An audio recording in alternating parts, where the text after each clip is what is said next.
Women have the power to transform this world. We can end crime and violence if we all agree to do one thing: share. Let's share our wisdom, share our time, share our talents, share our finances, but most of all, let's share our love. This is the female solution.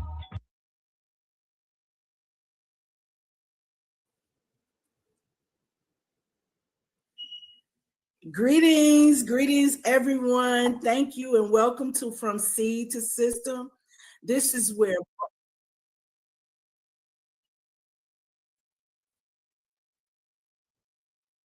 I got an echo.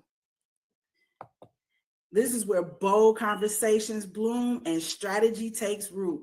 I'm your host, Cicely McLennan, and I am a global strategist, a Afrofuturist mama, cultural cultivator, and the founder of GenAg LLC. And I am going from healing foods and farmers markets to international trade and wellness retreats. I build systems that nourish the body, empower communities, and connect continents, and really connect us to the continent. So this podcast is for visionaries. This is for the doers. This is for the builders. And this is for the bold. So let's go and let's grow something together. So today we have Dr. Na on the line. Now, just to, give her a super bold introduction, this is my people right here. Okay, as I noted when I invited everybody to join us today, we are both something else by ourselves, but together, let's go ahead and show the people. We don't just talk about it; we are doers. Welcome, Dr. Na. Thank you. This show is This show is gonna be so lit. So lit. I'm so excited. You don't even know how much, but I'm just happy to be with you. And you said my people. So that's what I want to hear. You're my people too. Every time we get together, something really great happens. I remember the first time, thank God you reached out to me. And I was on your podcast, the Black Queen Show. And so from there, it's just been like a uphill, and we just keep building stronger. Yes, man. Yes. So, believe it or not, when I was doing your thing where you described the person, and I said, oh, well, she's a cultural anthropologist. And so somebody was like, what is that? So I want you to, because this is America. Some of our audiences in America, some will be other places too. But here they have a thing where they kind of dumb things down to third grade, sixth grade level, because unfortunately that's where a lot of people are at, and that's where they can understand. So I want you to give us about your background and explain to us what is a cultural anthropologist. Okay, I love that, because if I can get a penny for every time somebody asks me what is that, I think I will be a millionaire by now, but it's okay. I'm okay with it, because to be honest, when I heard about it, I was like, huh? What's that? So let me tell you the story, how I fell in love with cultural anthropology. Growing up in Africa, as you know, I'm from Ghana, and yes. I grew up, and when we do history classes in, at school, social studies, I think that's what you guys call it, we will read about the slave trade, and it's like a page. And it's just nothing much than showing our people how they were captured and, like meek people, and they were just taken away. And so as a child, I thought, okay, this is not my lifetime. This is a long time ago. I didn't feel a connection to it, right? So here I come to America, and I'm at school. And when I was let me just tell the story how it is. So when I was in Ghana, there was a European child that came to my school.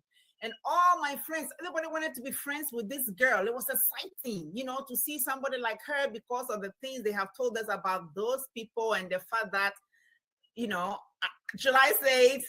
Let me just say it to you, Black folks in America. Let me say it to you. We grew up in Africa being told that white people are better than us, like they are our gods. literally today we're gonna break it down. I mean, I'm not gonna hold break back, it. okay? Break it. I have been told when I did research on how Africans, or at least in Ghana, how they perceive white people or white-skinned people. A lady told me, a grown-up woman, about 90 years old, she looked at me and said, my dear, I don't even understand why you are asking me these questions about white people. Do you know that if you are going to church and you see a white person, you should turn around and go home because you have seen your God? And I literally had to leave her. I left her. I'm a researcher. I'm professional. So I had to leave my equipment, everything. And I went to the back and I cried. I cried because I'm growing up in a culture where we respect our elders. Now, as you can see, I'm young, not that young, but I mean, I've seen enough in life. But I'm like, if at the age of 90, this woman is telling me this is what she's telling all the young children around, all the African children around. For 90 years. In my culture, we are, it's part of our culture to respect our elders. So what they tell us is what we do. To be honest, we don't question it, okay? So I said, oh, we have a big problem here, right? Because mind you, when you are there, you don't think about these things. You don't think about, slavery, because, when you are colonized, they don't bring you those topics, right? Me, Cicely, as you know, they just make sure that your system is all messed up so that all you can focus on is what? Food and shelter and all the basics.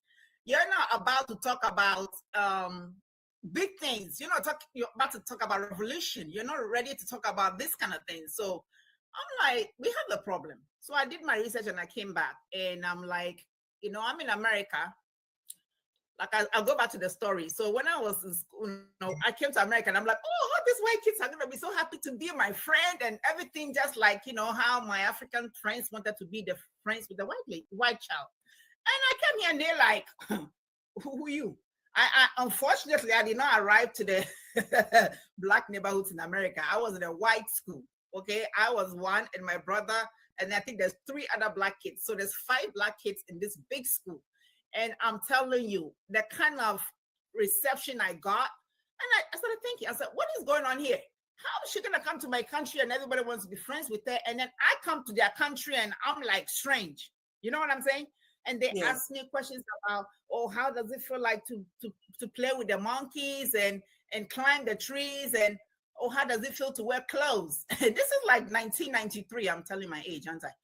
This is like 1993. And I'm like, wait a minute. We learn about you in school. So how come you guys are not learning about us in school? What kind of ignorant questions are these? So at first, I was very upset because I thought they were just being rude. But the more and more I learned their history, I realized like, no, these people are just speaking facts. They never even met a black person from America, let alone a black person from me. So I'm like National Geographic live for them, right? They want to take my hand and tell me that why the palm of my arm is like lighter than the back of my, like, hello, 1993. So I was very upset. And I was very upset because I thought this work had already been done. 1993, I thought the work had already been done, that I, as a black person, African, going everywhere I want to go in the world, I should not have to be answering questions like why my skin is darker than the palm of my arm. Why is it that, or what is it like to play with the monkeys and all those things? Listen, we have cities in Africa, okay? Cities developed in Africa way before. Civilization started on the continent so that we all get it right. I lived in a city. I never lived in the jungle. I'm from Accra. It's a big city, okay? I've never seen a lion. I've seen about lions. I'm like, well, if I see a lion, me and you, we're both running because the lion is not my friend. I didn't grow up playing with lions. I'm from the city. I walk close from childhood. So all these questions you're telling me, I've come to think about it. This is what they are watching on National Geography and all those sort of things. This is 1993. Unfortunately, this is 2025. Guess what? People are there still with notions. And the sad thing for me is that not what they think, but what my people, now I'm going to say my people, you can debate it anyhow you want it. You are my people. You can reject me and say, I am not African. whatever you want to say, that's fine. Come get me. I'm ready for you. I'm going to say that because it's time. And now I'm hearing all these things. Oh, I ain't African because my hair is this and blah, blah, blah, blah. Excuse me. When they see you, they see me, whether you like it or not. Whether you're lighter than me, whether your hair is relaxed, whatever it is, when they see you, they know you. That's right. So how does that, so I'm taking it that these are the types of experiences that led you on a journey to pursue cultural anthropology on a high level, because we're talking about a high level. So you're not just talking about this stuff. You have actually done research, I'm sure all over the world, and you know exactly what you're talking about and are an expert in your field. So I'm seeing that these past experiences and these challenges that you saw led you on this path. So how does the study of cultural anthropology, how does that, like inform you, and how does that shape how you address these challenges? I love you so much because you are like my soul sister. We say soul sister, but this woman, she's me. She's me born in America. That's it. And I'm her born in Africa. You know what I'm saying? The ancestors have come through us, our past life. But thank you for bringing me back, because she knows when I get going, my brain. So cultural anthropology. So when I went to college, I wanted to study human genetics because I was very excited about sickle cell and I wanted to know more about it.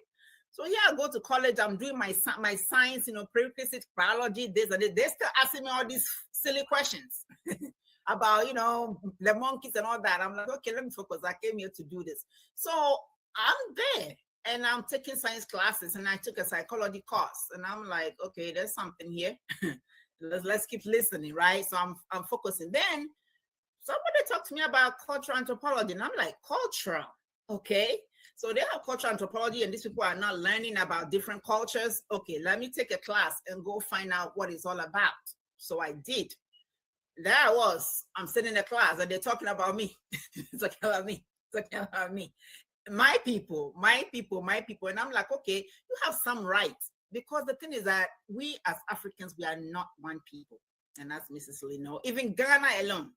So the anthropology, I just fell in love with it because I'm like, this is the kind of questions they're asking me. You know what I'm saying? And they need answers. So let me just say that they don't know. They're not being rude. They just don't know. So let me see what it's all about. So I started reading about it, and I'm like, okay, at that time they were reading about a lady from one of the small tribes in Southern Africa, right? Mm-hmm. They were reading about her and her story, and I'm like, okay, I guess I need to tell them my story. But I really fell in love with cultural anthropology because I'm like, you mean I can teach people about these things and get paid? This should have been done a long time ago.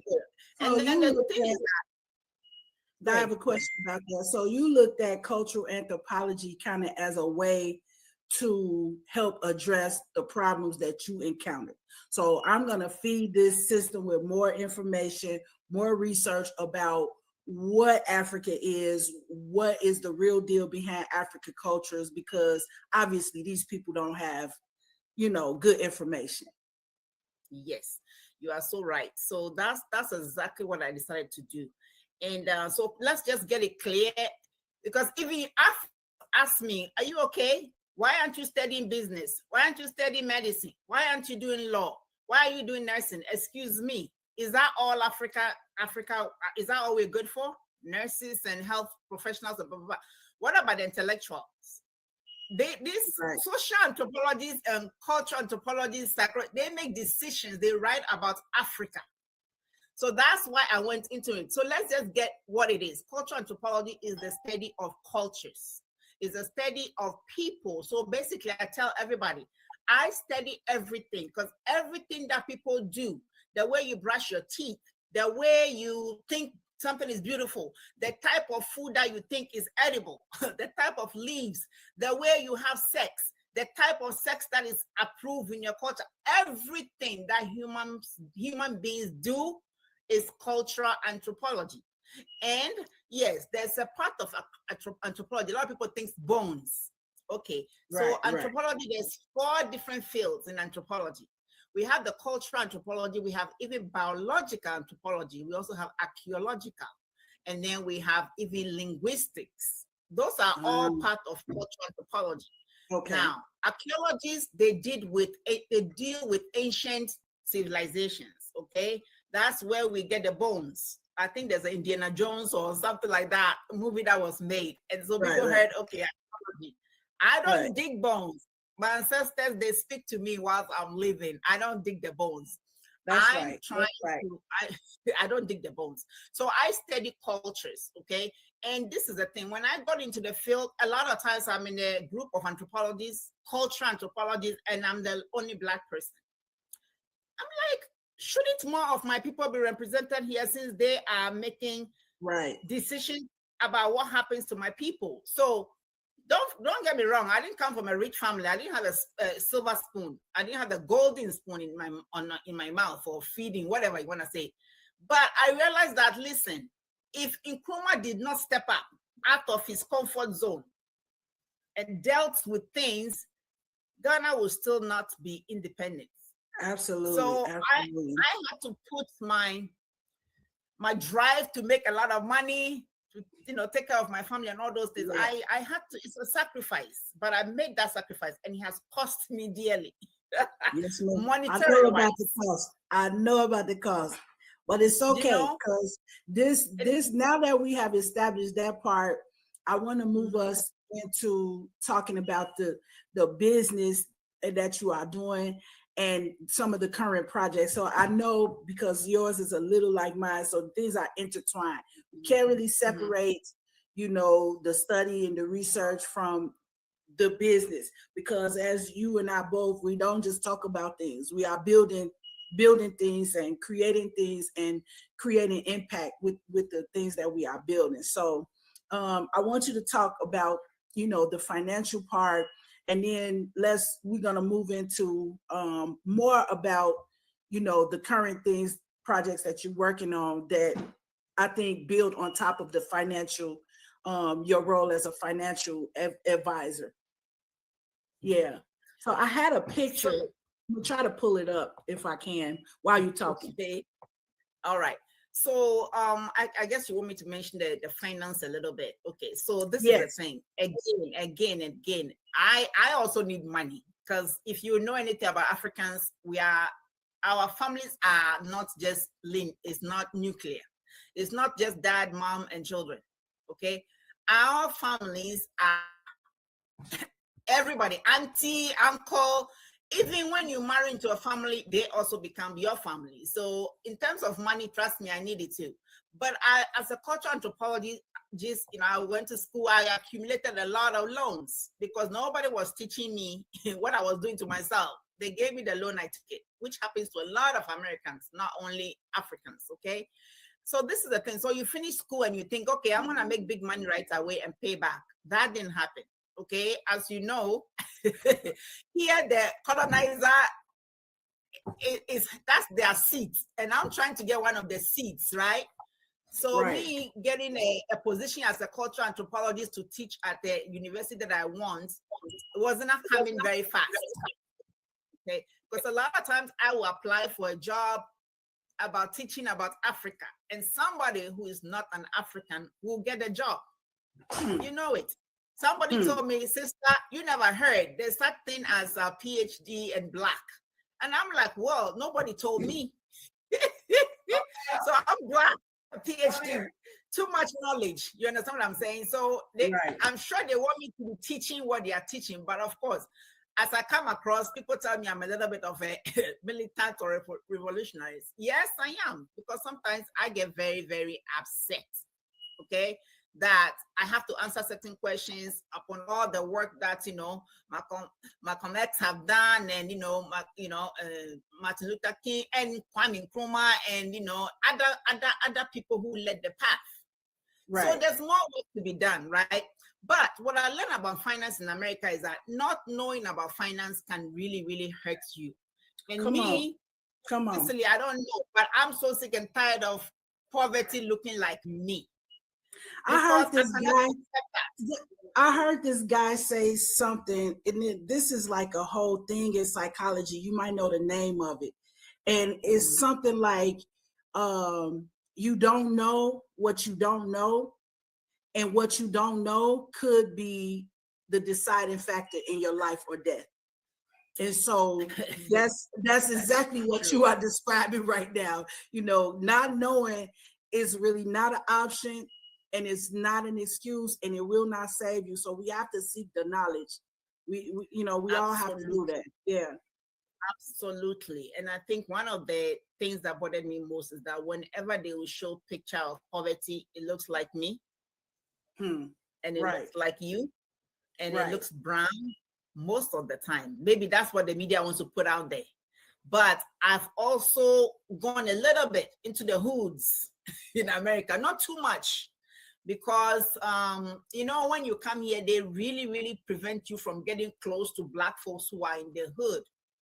Yeah. Okay. And see, this is something a lot of people don't know about. And if you reach outside of your circle and meet people from other countries, and you are, kind of with them and friends with them while they're going through the immigration process, that's the only way you will learn that these are purposefully orchestrated. And in the background of the purposeful orchestration are psychologists, psychiatrists, anthropologists, sociologists. They're the ones that are backing up these moves to separate us, that are put together and actually put in place by the State Department and other agencies part of the U.S. government. So a lot of people don't know that there's a purposeful effort to keep us away from each other. That I don't know which of us who have volunteered to help them do that. I'm sure they have some volunteers, but I definitely see that as something that comes from the higher levels of the U.S. government and whoever is behind that. So that's an important point that you are bringing up. And it's better you than me, because sometimes, I'm local, I'm from here. People don't hear my voice. They don't think that I have the experience of that. But you directly are telling us this is not hearsay. This is not what you heard. This is not what you read in a book. This is the expert. And not only is she studied it, but she has lived it. And she's telling you that things are being done in the background to keep us from connecting with each other. And I don't know about other people, but when I see somebody trying to keep me away from something that I think is good for me, I fight. I don't settle. I don't accept that, and I never will. So I'm glad you brought that up, because that's a real important point. So moving into the business aspect. Oh, my sons are screaming in the background. That's so classic. It's classic. She's the mother. It's all right. She's the mother. Okay. So anyway, the point is that's a true Black queen, right? That's a true Black queen. We always doing stuff. We always doing many things, but it's all good. It's in our nature. All right. So, but I want us to talk, about, so you're building your business around financial literacy and that type of thing. Now, what are the systems? Now we moving from seed to systems, right? So what are the systems that we are, putting in place in order to build on top of the literacy? So it's one thing, according to G.I. Joe in the cartoons, knowing is half the battle. So the other half is us actually putting that to work. So I want us to come into, because I want to talk about my favorite project, into current developments that we are working on to bring all this information into something that we can use. So, talk about that and your Pan-African connections, how you are working things, and creating some foundational systems for us to build on. Okay, so first let me say that I'm just happy. And I just want to say if you're Black, if you look like me, if you look like Miss Cicely, if you're in between, we don't care. We claim you as one of our own. You can reject us, you can run. But hey, when they see you, they see me. They see Miss Cicely. So the fight is on. So I want to say that if you're Black and you look like us, Listen, be excited because things are about to change. Okay, Yes, we have seen where the problem lies, and things are about to change. But it's gonna take both of us. Okay, so I'm gonna get into it. So here I'm starting with the financial literacy because I'm tired of you looking like me and being broke. You don't have to be. You don't have to die as a poor person just because we're born poor. Because yes, right ma'am. now, all the knowledge and things that have been kept from us, thank goodness to the internet, right? You just have to say Google, and Google, you can even talk to Google and it will tell you things, right? I'm not saying believe everything Google says, but at least you can hear something and then you can probe and dig more into it, okay? Yes, So ma'am. now, Africans and African Americans, please, whatever the beef is, squash it. There is no beef. And I'm going to speak to that before I jump into what we really want to talk about working together, okay, Mrs. Lee? Because That's good. something that needs to be addressed. It bothers me because I know when I talk to my people who are, recently, migrated Africans, because of the things they learn about Black Americans, they come with their own preconceived notions because they watch my people here being thugs and criminals. Who do you see on TV whenever somebody's been arrested? Who do you see whenever there's something wrong? It's like maybe you've lived it so much that it's become normalized. But it's not okay. What about the decent African Americans who are out there feeding their children, doing the right thing, doing the right professionals, right? What about them? Why are we not seeing them, right? So that our children in the hood can also look and say, hey, I can also become somebody. Okay? So I want to address this. I don't have any problem with you. We have a difference because, yes, there's been 400 years of separation. That's fine. It's going to happen, right? But don't use that as an excuse to say, well, I'm not them and they're not me. Because everything that pretty much you learn about us as Africans or in Africa, trust me, you need to go find out for yourself. And then I'm going to speak to the Africans, the recently migrated Africans. Please stop this about they. Until you open your mouth and you speak with your accent, nobody knows. That's right. They see you as, until I talk, you don't know that I wasn't born here, right? So everything you've been told about them, reach out. And I'm going to say the same thing to my African Americans over here, because sometimes the approach is so hostile. It's too hostile. You don't have to live what they say about you. Okay, let's all put down the arms now. We're the same people. Trust me, the same blood. That's why when you do a DNA African American, you find out that they are connected to Nigeria, Ghana, Somalia, wherever. Okay, those of you who are saying, well, I'm not African, blah, blah, blah. I challenge you, come to the table, let's do a DNA. Let me not see any African, link from you, and then I'm going to exclude you. Fine, you can go on your way and be Indian or whatever you want to claim, right? I'm not saying that there's not some original origins who were Black from here, because yes, Africans did travel, right? They sailed, we know that. That's fine. But they see you as me, and your descendants were people like me. So either way, we're the same. We're in the same boat. You have to join to fight your common enemy, right? So with that said, we are putting a lot of projects, but I'm calling on the big shots, Oprah Winfrey. You say you've been doing all kinds of work in South Africa. Fine. You got more money than that.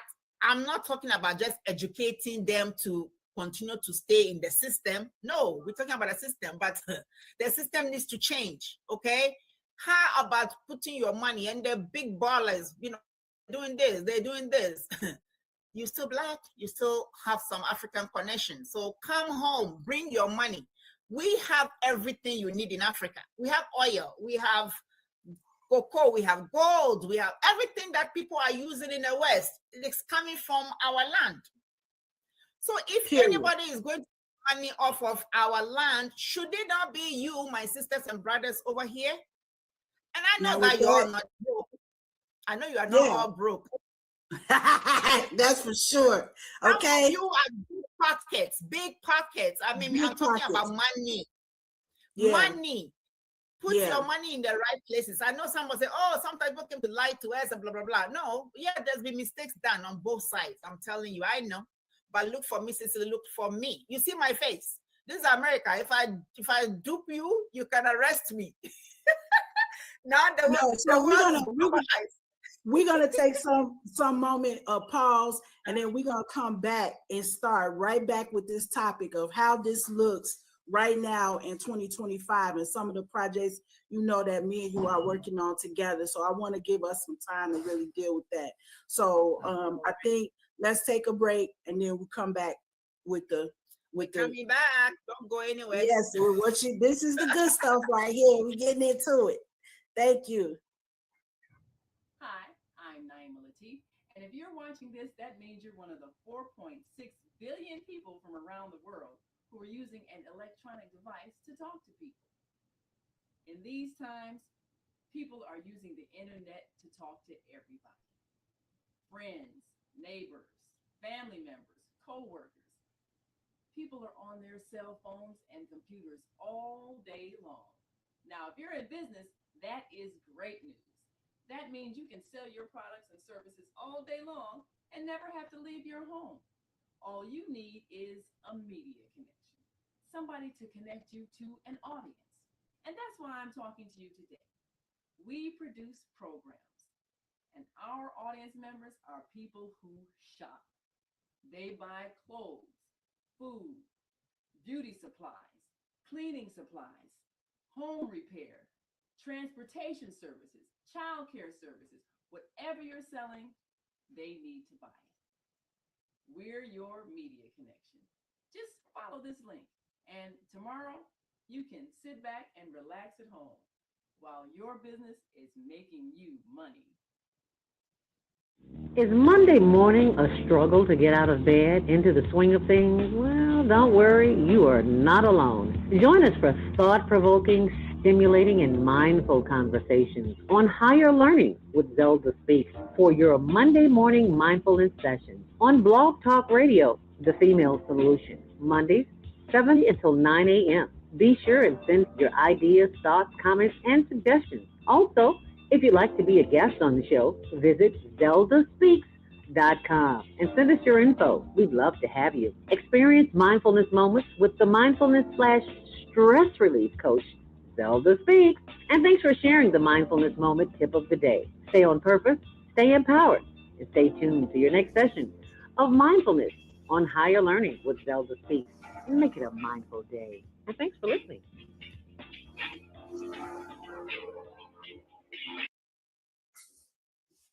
Okay, we are back and we are ready to roll. Dr. Na. Now look, this is getting to my favorite parts, but I want us to talk about two pieces.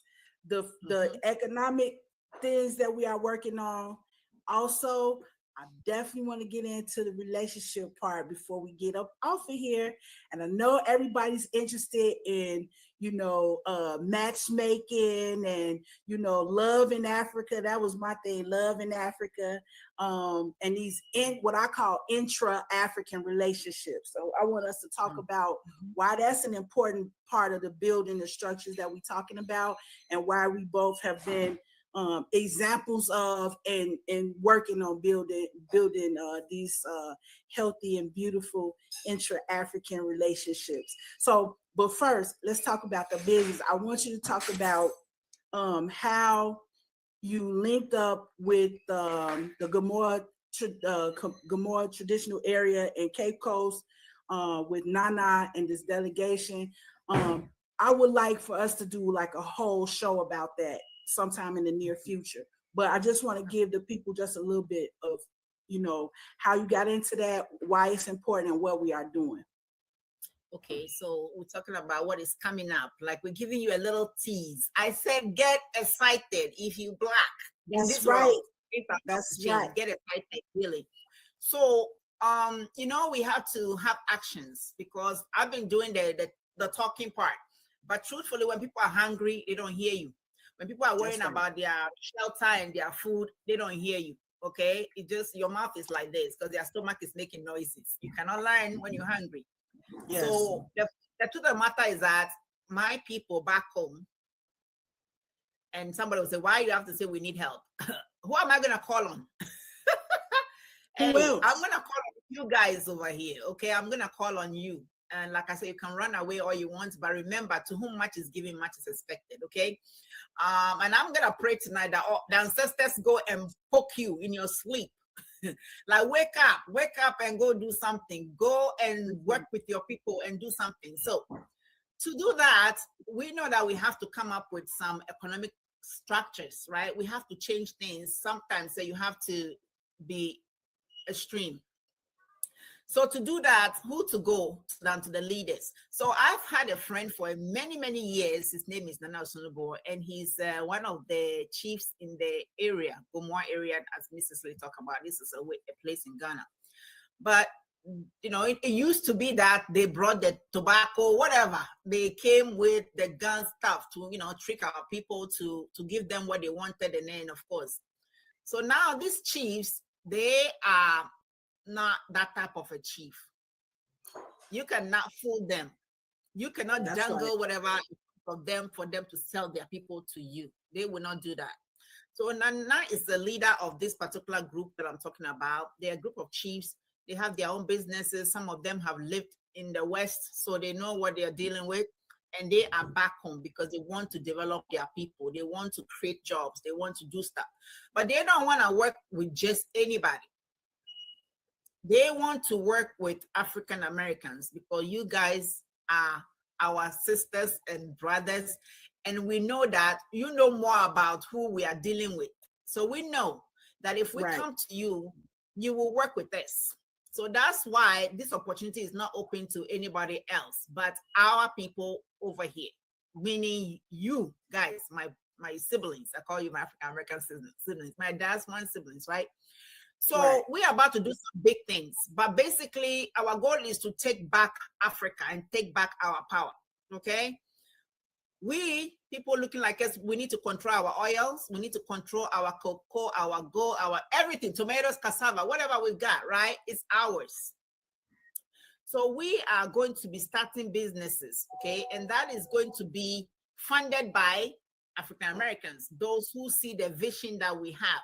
The opportunity will be open. You'll be hearing a lot about it. Like she said, we're going to bring the chiefs. They're going to be on the screen. You're going to see them and talk to them. And I'm saying that these people are educated, okay? They are not, they have read about what happened and they're not about to repeat the same mistakes again.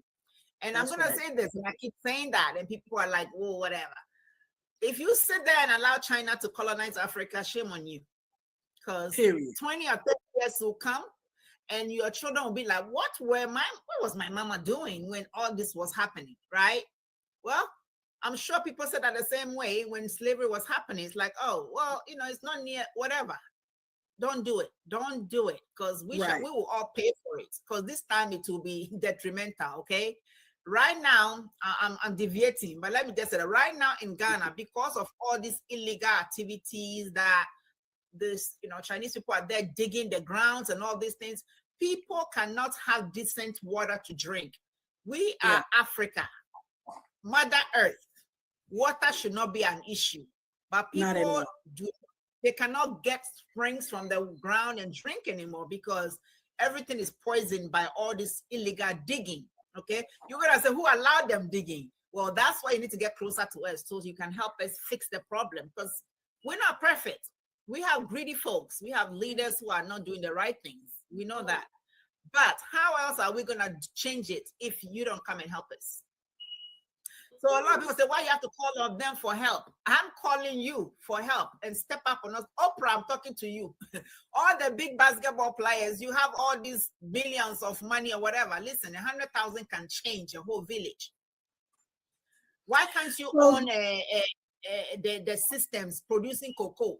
Why can't you own the system that is controlling digging the gold, you know, and the oil? Why can't you do that? But you have money. So this is what we're getting into right now. Basically building the fundamental relationships and the structures and all of what we need in order to enact just what you are talking about. Now, the money will come from a variety of sources, and we welcome you to contact us so we can talk more about that, where you want to fit in. A lot of people contact us about they want to invest in Africa. Well, all we're doing is creating the network and the organizational structure for you to actually be able to do that. So this is something that we've been working very closely with the business community in the US as well as Ghana, and we welcome all other Africans. We've had interest shown from Nigeria, possibly Zimbabwe, a few other countries. We love to hear from the UK on this. Basically all Africans everywhere. This is the time for us to look lively. They say that you don't sharpen your sword on a battlefield, but that doesn't take into the account the fact that we've been on a battlefield for a couple of thousand years. So it is what it is. We have to use what we have, and working with people like Dr. Nana Osunabor and myself, you basically going in the correct direction, So make sure if you're thinking about investing in a business or a project in Ghana, make sure you're a part of our network. Make sure you're a part of our web. We're not going to take your money. We're going to help you make more because we know what we can do, and that is what we can do. And I know there are other people doing not quite similar projects. There are other things going on. And so we can give you feedback. We know a lot of people across the continent through our networks, and, definitely keep us in mind in terms of reaching out, mapping out the possibilities of what your money, even if you don't have a big money, we're setting it up to where people with $5,000 or less can also bring their resources together and still be involved in the project. So we want to have a whole show just dedicated to this topic alone, hopefully sometime in May. But for right now, I just want to give you guys a taste for that. And Dr. Now, we have people coming online.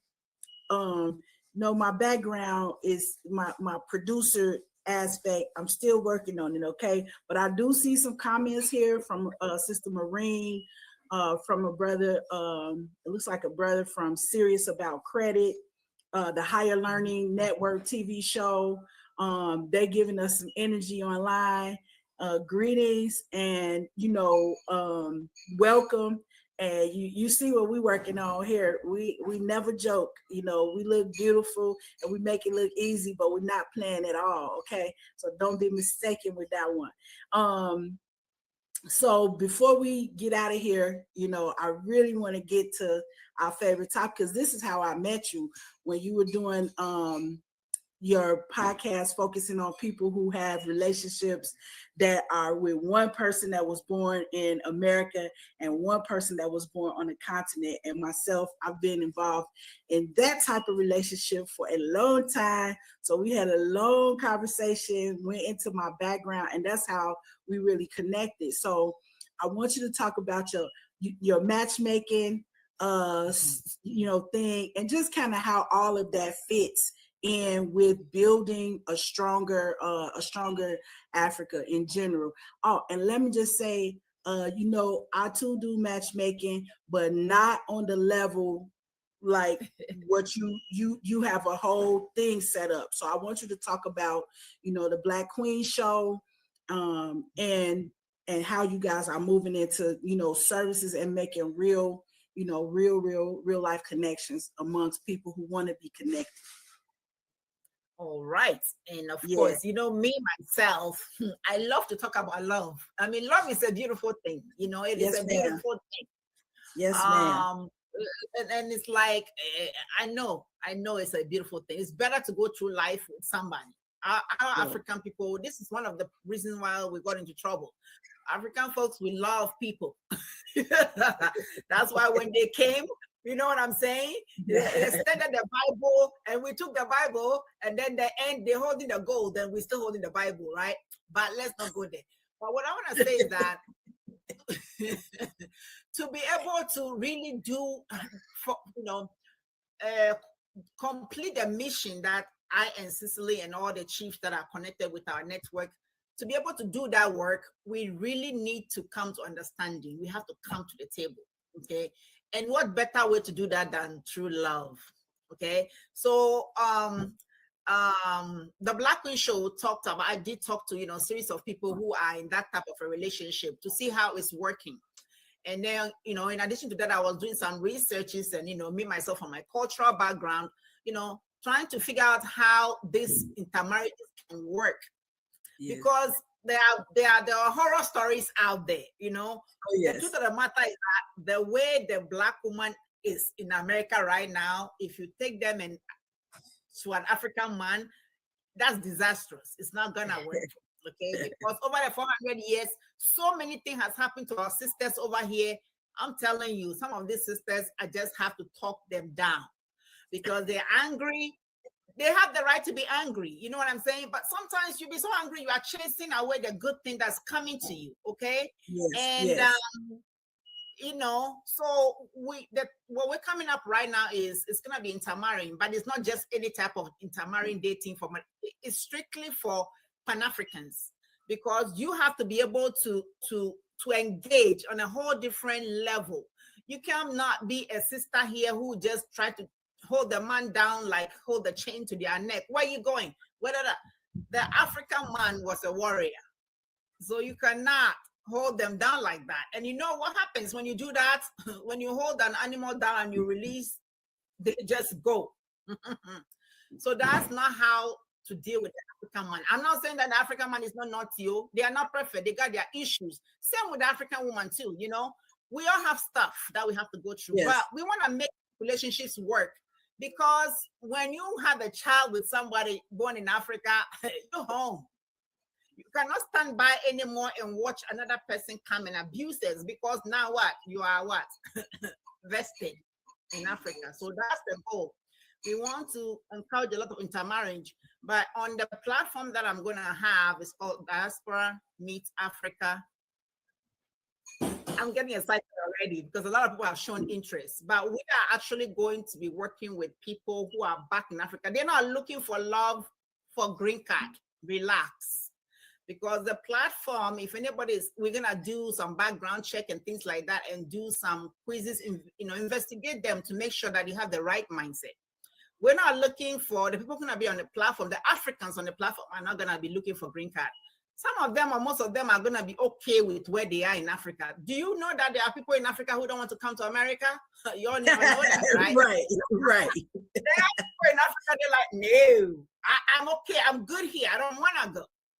Because yes. they know what's happening here. It's just glorified slavery. That's all it is. Yes, that's basically life in America. I just came back from Ghana about a month ago, and I'm like in this confusion because it's like, what am I? I'm in dead space right now. Okay. Yeah, so it's not easy. It's not easy. There is no life here. People just go to work and come home with dark, robots, right? But that's exactly why. That's why it's important for us to make this connection, because whatever it is, because we got to get something from America, whatever that is, if we don't really plug it into the continent, it doesn't work as well for us. It doesn't grow for us. It doesn't create stability for us. If I didn't have, Ghana and Africa to me as my foundation and my back, I would be miserable and depressed like so many of the people, here are. They say the average person that's 50 in America is taking 12 pills. 12 pills, the average. The average person here is suffering with all manner of metabolic disorder, including depression, high blood pressure, all kinds of, disease, and it's uncomfortable. But when I feel my people and my family, under me, I'm standing on the strong foundation of the continent. Not only does it help my blood pressure, but it just helps me to stay more grounded, which gives me what I need to move forward with whatever it is I have to do here. Because I go back and forth, but I prefer to be in Ghana, as everybody knows.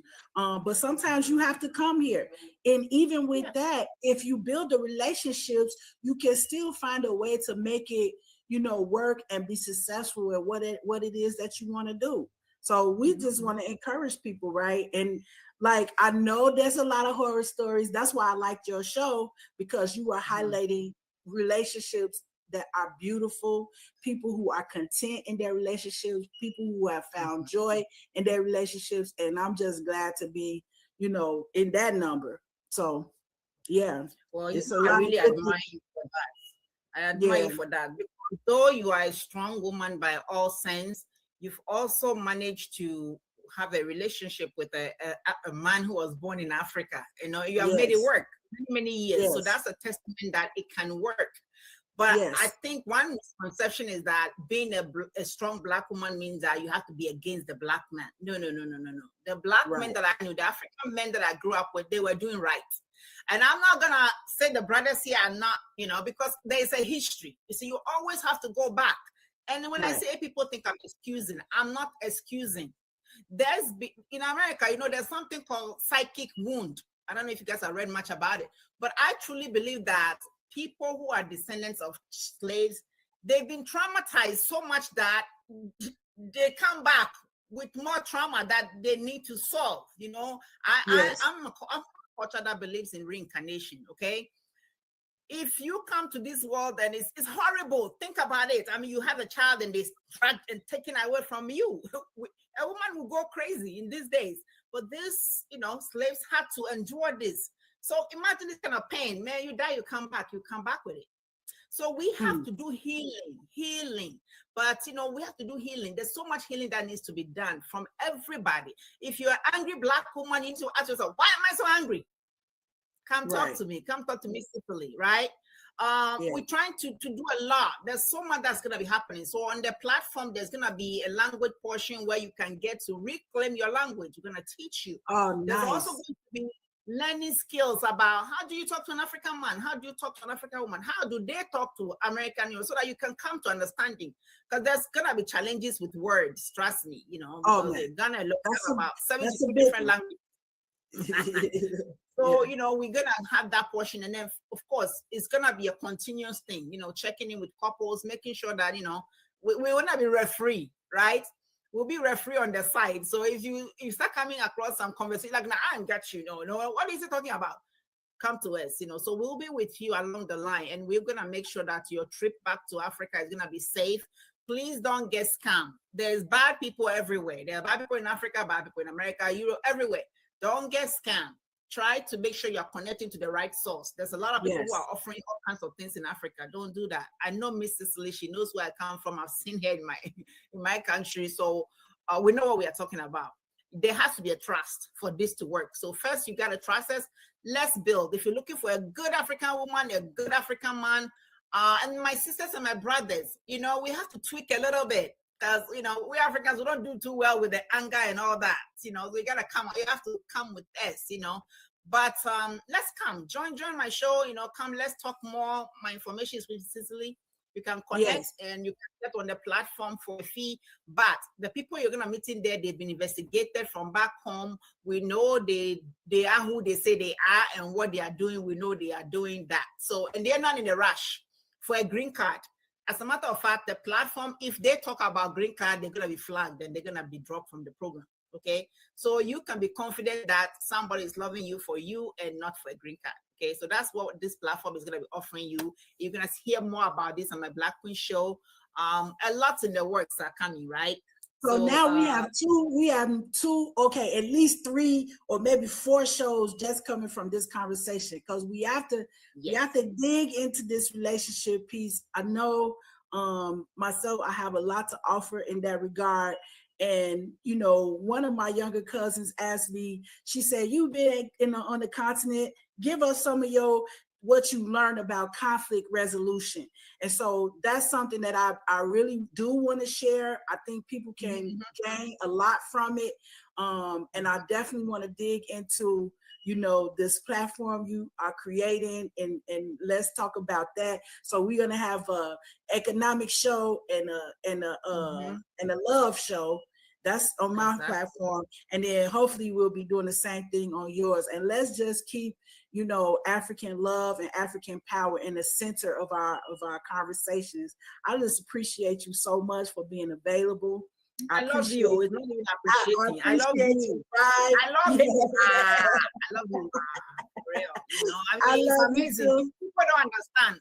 We were connected to the internet, but it's like I'm telling you guys, you got to believe in something. I know we live in a scientific world and but trust me, the ancestors, they are in our blood and they are still working. So me and Miss Cicely, we were some warriors. We were some warriors back in the days, and we fought and they knocked us out, but we back. Yes, ma'am. That's right. That's right. Back. Yeah. I love it. People, really, really, I mean, wherever you are, African people, if you smile at them, they'll smile back. It's just that there's been so much fear put in them. Listen, I'll tell you something that will surprise a lot of African Americans. When when the refugees come to America, right? Some of them were told, don't get close to these people. That means you don't get close to them because they're violent and they're blah, blah, blah. So they were told. So in the back of their mind, they're like, I need to stay away from those hoods and that kind of stuff, right? So now I'm going to ask you guys to do something. Reach out. When you see somebody who's speaking with a different accent and this person is not born in America, please smile at them. It's your sister. It's your brother. It's your blood, right? That's right. I'm not saying African people, I'm not saying you should go to the hood right now and start playing over there, because we need to do some work before you get there, because, you cannot handle it, right? Because that's what sometimes people are saying, okay, are we them or are they really us? Because of the distance, right?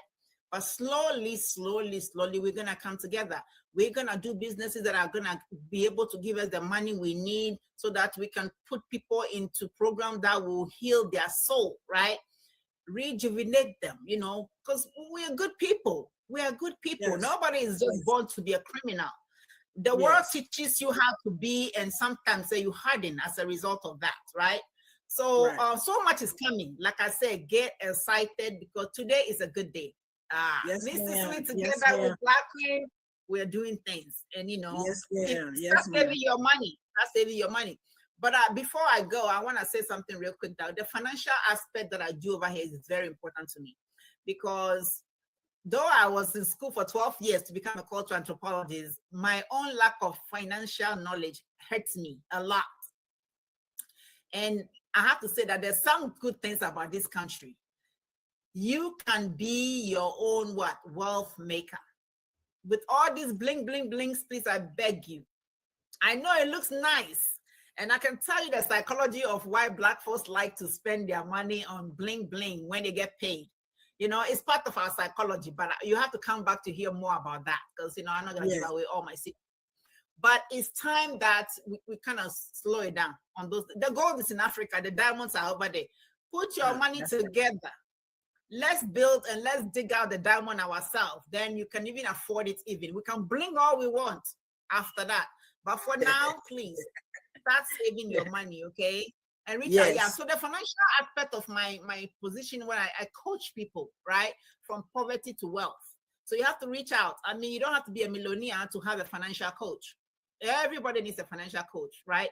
So just come. I don't charge for my services. I educate you and I help you to get the best you can get. But my goal is to leave you in the situation that even if you die, if you get sick, if you live to 100 years old, my goal is to make sure that you're going to be secure financially, right? There's nothing that says 67 or 62 is the age of retirement. There is not written in anybody's blood. Trust me. You can retire at 30 if you know what you are doing starting from age 18, or even when you are 5 years old, right? It's all about, little drops of water makes a mighty ocean. So please come and learn. I want you to make the money here, grow it, save it, secure it, so that you can help your people back home and make sure that we are going back to the times when Egypt was it, and when our people, Mansa Musa, when they were the it of the world. That's what we're going to right now. Okay? So be part of the movement. This is a movement. It's just not a. It's a very movement. Exciting. Diaspora meets Africa. That's what it's all about. Very exciting, guys. Stay tuned to the Female Solution. Stay tuned to From Seed to Systems. Thank you, Dr. Na. We appreciate you so much. And until next time. I'm coming back. You'll be seeing me, everybody. So I love to hear more. If nobody reaches out to me, I'm gonna come find you people. Thank you. Thank you so much. Bye-bye. Truly, I love you. I love you. Love You you, are awesome. love you, Thank love you you. so much. All right. Thank you. Bye. Bye, Bye-bye. everybody. Okay. And that is a wrap.